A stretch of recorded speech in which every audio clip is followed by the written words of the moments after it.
வணக்கம். Welcome to Cal Cafe talk. San Francisco வளைகுடா பகுதி தமிழ் மன்றம் கவியரசர் கண்ணதாசனின் நூற்றாண்டு விழாவை ஒட்டி திரு நாஞ்சில் சம்பத் தலைமையில் நடைபெற்ற கருத்தரங்கத்தில் நான் பேசியது. உலகம் தோன்றி உதயமாகையில் பல்கலை பயன் பாங்குர தாங்கிய இலகு செந்தமிழ் என்னுயிர் தாயினை நிலவ நாவிலே நினைத்து வணங்குகிறேன். அற்புதம். இந்த கவியரசருடைய கருத்தரங்கத்தின் தலைவர் உள்ளிட்ட தமிழ் மன்ற உறவுகள் அனைவருக்கும் எனது அன்பான மாலை வணக்கங்களை தெரிவித்துக் கொண்டு, இன்னைக்கு தலைப்பு என்னன்னா, இந்த கவிஞருடைய கவிதைகளில் விஞ்சி நிற்பது அழகியலே என்ற தலைப்பில் பேச வந்திருக்கேன். கண்ணதாசன் எங்க தொடங்கி எங்க முடியும் என்று தெரியாத ஒரு சமுத்திரம். இந்த சமுத்திரத்துல நீந்தி முத்தெடுக்கணும்னா அதற்கு ஒரு யுகம் பத்தாது. இருந்தாலும் எனக்கு தெரிந்த நான் ரசித்த சில முத்துக்களை உங்களோடு பகிர்ந்து கொள்ளலாம் என நினைக்கிறேன். ஏன் அழகியல் விஞ்சி நிற்குது அப்படின்னு நம்ம சொல்றோம்னா, ரொம்ப எளிமையா வார்த்தையில கையாண்டிருப்பாரு. அதாவது படிச்சவங்க மட்டும்தான் அவருடைய பாடல்களை புரிந்து கொள்ள வேண்டிய அவசியம் இல்லை. படிக்காத பாமர மக்கள் கூட புரிஞ்சுக்கிற மாதிரி ரொம்ப எளிமையா. இப்ப ஒரு பாடல் சொல்றேன் கேளுங்க. தேன். அந்த தேனுங்கிற வார்த்தையை வச்சு எவ்வளவு அழகா அவர் சொல்றாரு பாருங்க. பார்த்தேன், சிரித்தேன், பக்கத்தில் அழைத்தேன்.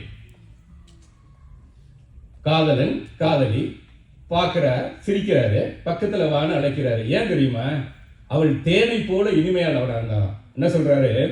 அன்று உன்னை தேன் என நான் நினைத்தேன். ஆனா அது எப்படிப்பட்ட தேன் தெரியுமா? தேனிலே மிக அரிய தேன் மலைகள்ல கிடைக்கிற தேன் தான். அந்த அளவுக்கு நீ ஒரு அரிய வகை பெண். பார்த்தேன், சிரித்தேன், பக்கத்தில் அழைத்தேன், அன்று உனைத்தேன் என நான் நினைத்தேன், அந்த மலைத்தேன் என நான் மலைத்தேன். எவ்வளவு அருமையா ஒரு சாதாரண ஒரு சொல்லை வைத்துக் கொண்டு இவ்வளவு எளிமையாக ஒரு கவிதையை எழுத முடியும் அப்படின்னா அது கவியரசரால் மட்டும்தான் முடியும். அதுல அப்படியே கீழே வந்தீங்கன்னா அடுத்து அந்த அம்மா சொல்லுது, பார்த்தேன், சிரித்தேன், பக்கம் வர துடித்தேன். நீ எப்ப கூப்பிடுவாயில்ல நான் காத்துட்டு இருந்தேன், பக்கம் வர நான் துடிச்சுக்கிட்டு இருந்தேன் அப்படின்னு சொல்லிட்டு அவங்களும் சொல்றாங்க. நான் மட்டுமா தேனு, நீனும் தேனு தான் அப்படின்னு சொல்லிட்டு அவங்களும் சொல்றாங்க. அன்று உனைத்தேன் என நான் நினைத்தேன், நீயும் மலைத்தேன் என நான் மலைத்தேன். அப்புறம் அதுலேயே கொஞ்சம் கீழே பாருங்க. கவிஞர் சொல்றாரு, அந்த காதலன் பாடுறான், கொடித்தேன் இனி எங்கள் குடித்தேன். அவ எப்படிப்பட்டவனா, கொடிய மாதிரி மெல்லிய இடை கொண்ட அந்த பெண் இனிமேல் எங்கள் குடித்தேன். குடித்தேன் அப்படின்னா எங்கள் குடும்பத்தை சேர்ந்தவர், இனிமேல் நீ என் குடும்பம் ஆயிட்ட. அவனை பார்த்தா சிரிச்சான், இனிமே நீ என்னோடு உள்ளே வந்து விட்டாய் அப்படின்னு சொல்லிட்டு அவர் சொல்றாரு. அப்ப அந்த பெண் காதலன் ஒரு பார்வை பார்க்கிறா. நம்ம சொல்லுவோம்ல, ஒரு பார்வை பார்த்தாடா விழுந்துட்டா அப்படின்னு சொல்லுவோம்ல, அது மாதிரி அந்த பார்வை பார்க்கிறார், ஒரு ஆழமான பார்வை. அந்த பார்வை கவிஞருக்கு, இந்த காதலனுக்கு எப்படி இருந்ததா, ஒரு படி தேன் பார்வையில் குடித்தேன். இந்த படி தெரியும், நம்ம அளக்கிறதுக்காக வச்சிருக்கோம்ல, அந்த பார்வையில இவர் ஒரு படி தேனை குடிச்ச அளவுக்கு இருந்துச்சா அந்த பார்வை. அதுக்கப்புறம் சொல்றாரு, துளித்தேன் சிந்தாமல் கழித்தேன், கைகளில் அணைத்தேன், அழகினை ரசித்தேன். உன்னுடைய அழகுல ஒரு சின்ன துளி கூட சிந்திரக்கூடாது என்று கவனமாக நான் உன் அழகை ரசித்தேன் அப்படின்னு சொல்லுகிற ஒரு மிகச்சிறந்த ஒரு பாடல் இது. அதனாலதான் நம்ம அழகியல் விஞ்சி நிக்குதுன்னு சொல்றோம். அடுத்து பாருங்க, கடவுளோடு பேசுறாரு. நம்ம இந்த உலகத்துல இங்க வாழ்ற எல்லாரும் என்ன நினைக்கிறோம், நான் பெரியவன் நீ பெரியவன் அப்படின்னு நினைச்சு சண்டை போட்டுட்டு இருக்கோம்ல. ஆனா அது இல்லைங்க, நமக்கு எல்லாம் மேல ஒருத்தர் இருக்கான், அவன் தான் நம்ம எல்லாரையும் ஆட்டி வைக்கிறான். அதுதான் சொல்றாரு, ஆட்டுவித்தால் யாரொருவர் ஆடாதாரே கண்ணா, ஆசையனும் தொட்டினிலே ஆடாதாரே கண்ணா, நீ நடத்தும் நாடகத்தில் நானும் உண்டு. இந்த உலகமே நீ நடத்துற நாடகம் தான்டா கண்ணா, அந்த நாடகத்துல நான் ஒரு நடிகன். அப்புறம் சொல்றாரு பாருங்க, என் நிழலில் கூட அனுபவத்தில் சோகம் உண்டு.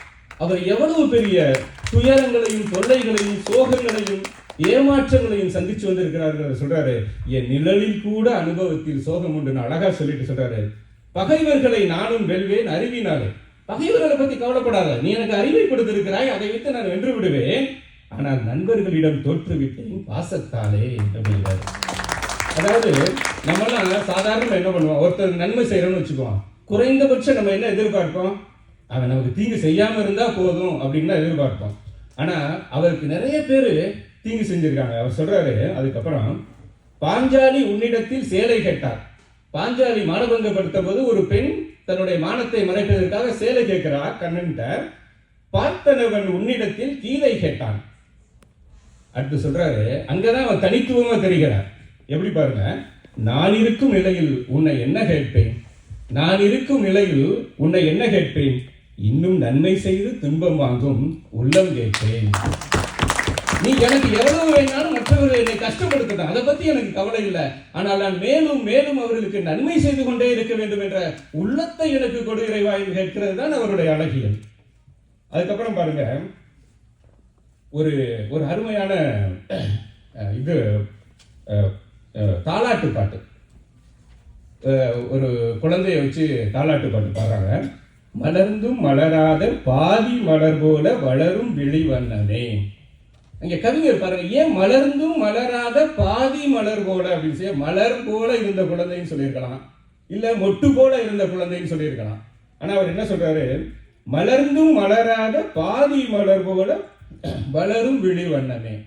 அதை பார்க்கறதுக்கே ஒரு அழகா இருக்கும். அதாவது மலர் மலர்ந்துருச்சுன்னா வாடி போயிருமேங்கிற ஒரு வருத்தம் இருக்கும். அது மொட்டாவே இருந்தா எப்ப மலரும் அப்படிங்கிற ஒரு ஏக்கம் இருக்கும். அதனாலதான் கவிஞர் அங்க போடுறாரு, மலர்ந்தும் மலராத பாதி மலர் போல. அடுத்த வரி, விடிந்தும் விடியாத காலை பொழுதாக விளைந்த கலை எண்ணமே. இந்த அதிகாலை பொழுது நம்மளாம் இப்ப பாக்குற மாதிரி நமக்கு தெரியாது. அதாவது அந்த சூரியன் உதிப்பதற்கு முன்னால் இருக்கிற அந்த அதிகாலை பொழுது இருக்குல்ல, அது வந்து அவ்வளவு ஒரு ரம்மியமா இருக்கும். அதைத்தான் அவர் அவ்வளவு அழகா அந்த பாடல்ல சொல்லியிருப்பாரு.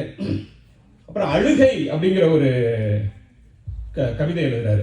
தன்னை நிறைய பேர் வந்து கஷ்டப்படுத்துறாங்க. அவரோட இது ஒரு தனிப்பாடல். அந்த அழுகை இப்ப எழுதிட்டே வரும்போது அவர் சொல்றாரு, சீசரை பெற்றதாயும் சிறப்பு பெற்றார். ஜூலியஸ் சீசரை பெற்றவர் உலகத்திலேயே மிகப்பெரிய மனிதன் அப்படின்னு அவர் சிறப்பு பெற்றார். இன்று நாசரை பெற்றதாயும் நலம் பெற்றார். நாசர்னா நடிகர் நாசர் கிடையாது. இன்று நாசரை பெற்றதாயும் நலம் பெற்றால் நாசரை திருவுள்ள இயேசுவை சொல்லுகிறார். இயேசு கிறிஸ்துவை பெற்றவரும் நலம் பெற்றால், காமராசரை பெற்றதாயும் நாட்டிற்கே பெற்றார். என்னை ஆசையாய் பெற்றதாயோ அழுவதற்கென்றே பெற்றார். என்ன ஒரு அழகு பாருங்க அவர் பாடல்ல. அப்புறம் இறுதி அவங்க சொல்றேன், அதாவது இங்க நமக்கு யாருக்காவது தைரியம் வருமா, எனக்கு மரணமே இல்லை என்று யாராவது நம்மள சொல்ல முடியுமா?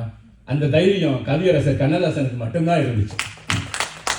ஒரு கோப்பையிலே என் குடியிருப்பு, ஒரு கோலமையில் என் துணை இருப்பு, இசை பாடலிலே என் உயிர் துடிப்பு, நான் காண்பதெல்லாம் அழகின் சிரிப்பு. நம்மள பல பேர் இருக்கிறோம், அது குறை இது குறை, அது சரியில்லை இது சரியில்லை என்று குறைகளையே கண்டுகொண்டு இருக்கிறவர்கள் மத்தியில் கண்ணதாசன் சொல்றாரு, நான் காண்பதெல்லாம் அழகின் சிரிப்பு. நான் இந்த உலகத்தில் எதையெல்லாம் பார்க்கிறேனோ அது அனைத்திலையுமே நான் அழகை ரசிக்கிறேன் அப்படிங்கிற ஒரு பாசிட்டிவா சொல்றாரு பாருங்க. அதுதான் இந்த பாடலினுடைய சிறப்பு. அடுத்து சொல்றாரு, காவிய, நான் யார் தெரியுமா அப்படின்னு கேட்கிறாரு, நான் காவிய தாயின் இளைய மகன், காதல் பெண்களின் பெருந்தலைவன். என்ன மாதிரி யாரும் காதலிக்கவே முடியாது அப்படின்றாரு.